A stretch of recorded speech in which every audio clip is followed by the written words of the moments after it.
If I made 400 grand a year, I would be embarrassed with myself as a husband, a father, basically as a human being. Big boy right over here popping out. What'd you make last year? What'd you gross last year? 2.7. How does anybody live on $2.7 million a year? You need to make it impossible, dude. I can't, my plane eats $2.7 million a year.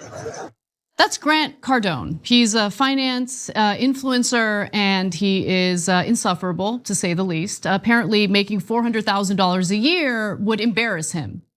He wouldn't feel adequate as a father, husband. He'd be embarrassed. Let's take a look at some of his other videos in just a moment and see whether or not this guy knows what he's talking about. Spoiler alert, he doesn't. Before we do though, Cenk, do you feel inspired? Yeah, look, I don't know what it is about the right wing that enjoys guys like this, because no one on the left wing likes guys like this. But right wing likes being yelled at and saying and being dominated in some weird way, like, oh, you're not good enough. You're not man enough because you don't make 400. And guys, think about it this way.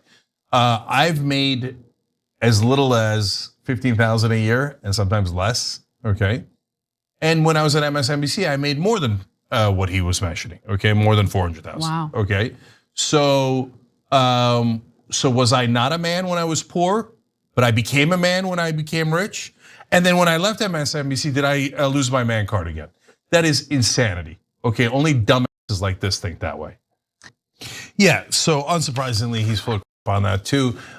Guys, this is part of what leads to depression for people because they believe guys like this. They think that everybody's making over $400,000 because a really loud guy online said it, right? And they're like, oh my God, I don't make anywhere near 400,000. I guess I must not be a man. Come on. You know what the median household income is in America? This is misleadingly high because so many people live at far less than this, but it's 70,000. So what? It's 50% of the country is not anywhere near being a man. Well, actually that's true because 50% of the country is female, but you see my point, okay? So no, he's trying to trick you into doing whatever scam that he wants you to do, and he's pretending you'll easily make millions of dollars. So the other thing I wanted to say has nothing to do with economic data. It has everything to do with what your worth or your value is as a person. If you base your self-worth on how much money you make, that is a recipe for disaster. You're gonna be a sad and miserable person. It's guys like that, man, who just completely discount character, integrity, being loving and kind to people. We've got enough of that. We've got enough of that in society. We've got enough of that on these social media platforms. Your worth is not based on how much money you're bringing to the table, period.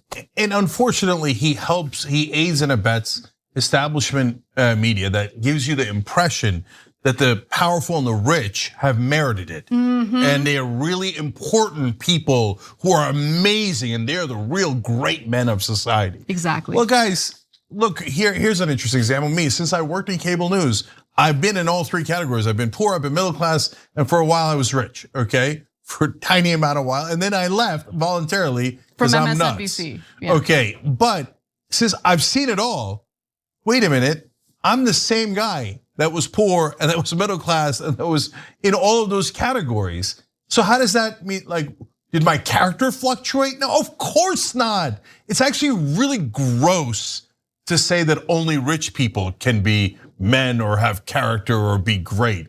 It's super gross. Martin Luther King Jr. was never rich, and he's 1,000 times the man that any of these guys are.